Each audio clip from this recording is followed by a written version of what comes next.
আজকে বর্ডার এলাকার এই হাটে একটা বাইরের কাস্টমারও ছিল না। যারা বিক্রেতা রয়েছে তারা কিন্তু গরু এক ধরনের গছিয়ে দেওয়ার মতো স্থানীয় যে সকল পাইকারগুলো আসে বা যারা গরু কিনে তাদেরকে বাইরের পাইকারগুলো আসে নাই, যে কারণে এতটাই দাম কম ছিল গরুর, যেটা ছিল আসলে অবাক করা। আর এই গরুগুলো দেখছেন, এগুলো সব চরের গরু। যারা গরু কিনতে আসতে চাচ্ছেন চাইলে এই নাম্বারটি দেখছেন, এই নাম্বারটির সাথে যোগাযোগ করে এখানে আসতে পারেন। এই হাটের মধ্যে আপনারা শনিবারে চাইলে টার্গেট করে এই হাটটিকে দেখতে পারেন বা গরুগুলো কেনার চেষ্টা করতে পারেন। আসসালামু আলাইকুম আমার সকল প্রাণপ্রিয় ভাই ও আমার বন্ধুরা, আপনারা সকলে কেমন আছেন? আশা করছি আপনারা সকলে ভালো আছেন এবং সুস্থ আছেন আর আমার ভিডিও দেখছেন। তো আজকে ছিল মঙ্গলবার, আজকে 17 রোজা বা 17 রমজান। আমরা আসছিলাম আমাদের বাংলাদেশ বর্ডার এলাকার খুবই জনপ্রিয় একটি গরুর বাজার, যেটির নাম হচ্ছে তথ্যপুর গরুর বাজার। এই যে এই ষাঁড়গুলো দেখছেন আজকের বাজারে, এই ষাঁড়গুলো শনিবারের যে বাজার ছিল তার চাইতে 5-7 হাজার টাকা কম দামে পাওয়া যায়, বিক্রি হলো বা বিক্রি হচ্ছে। তাও আবার কে নিতেছে জানেন? স্থানীয় সকল পাইকারগুলো, যেমন সোনাইচন্ডির পাইকারের আসছিল গরু কেনার জন্য। আজকে যেমন গরু কম নাম ছিল তেমন পাইকারও কম ছিল, এবং প্রত্যেকটাই গরুতে দেখা যাচ্ছে 2-4-5 হাজার টাকা করে ছিল না, কারণ বাইরের লোকজনই আসে নাই। আপনারা যারা গরু কিনতে আসতে চাচ্ছেন চাইলে কিন্তু শনিবারে টার্গেট করে এখানে আসতে পারেন গরুগুলো কেনার জন্য, কারণ প্রত্যেকটা গরুরই দাম আজকে তুলনামূলকভাবে কম ছিল।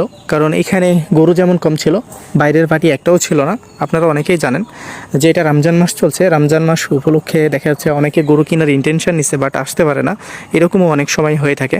তো আপনারা আমাদের এই তথ্যপুর গরুর হাটে আসবেন কীভাবে? তো আমাদের তথ্যপুর গরুর হাটটিতে আসার জন্য যে কাজটি আপনাকে করতে হবে, প্রথমে আপনাকে আসতে হবে চাঁপাইনবাবগঞ্জ আসার পরে বিশ্ব রোডে নামবেন। বিশ্ব রোডে নামার পরে আপনি যে কোনো গাড়িওয়ালাকে যদি বলেন তথ্যপুর গরুর হাটে যাবেন, যে কোনো গাড়িওয়ালা আপনাদেরকে নিয়ে চলে আসবে। এই হাটটি সপ্তাহে দুই দিন বসে থাকে, শনিবার এবং মঙ্গলবার দুপুর 2টা থেকে সন্ধ্যা 7টা পর্যন্ত। আশা করি আপনারা বাংলাদেশের যে কোনো প্রান্ত থেকে যদি একদিন আগে ওঠেন, যেমন শনিবারের হাট ধরার জন্য শুক্রবারের রাত্রে উঠলেন, শনিবারের সকালে নেমে এই হাটটিকে ধরতে পারবেন। আবার মঙ্গলবারের হাটটিকে ধরার জন্য আপনারা সোমবারের রাত্রে উঠলেন, মঙ্গলবারের দিন সকালবেলা নেমে গেলেন, তথ্যপুর হাটটিকে এসে খুবই অনায়াসে ধরতে পারবেন। বাংলাদেশের যে কোনো প্রান্ত থেকে আপনি আসতে পারেন। তো এই হাটের হাসিল খরচ মাত্র 600 টাকা। এছাড়াও এই হাটের মধ্যে বিভিন্ন গৃহস্থের গরু নামে, এবং এখানে অনেক পরিমাণে গৃহস্থ গরুগুলো বিক্রি করতে আসে। এখন বিশেষ করে এই সময়তে দেখা যাচ্ছে যে যারা পাইকার রয়েছে তাদের চাইতে গৃহস্থরাই গরু বেশি বিক্রি করতে আসছে। এই সময়টাকে চাইলে আপনারা কাজে লাগাইতে পারেন। যেমন আগামী শনিবার যারা কাটাই গরু চাচ্ছেন, পালার গরু চাচ্ছেন, তারা কিন্তু চাইলে ট্রাই করতে পারেন। আগামী শনিবারও দেখা যাচ্ছে যে কাস্টমার থাকবে না, আবার থাকতেও পারে অনেক বেশি। তবে আমাদের যতটুকু ধারণা আগামী শনিবার থাকবে না, তবে সামনে মঙ্গলবার অনেক কাস্টমার থাকবে। তো আপনারা সামনে শনিবার চাইলে এখানে এসে গরুগুলোকে কিনতে পারেন। প্রত্যেকটি গরুতে দেখা যাচ্ছে যে 2-4-5 হাজার টাকা করে আজকে ছিল না, কারণ যেহেতু বাইরের পার্টি নাই।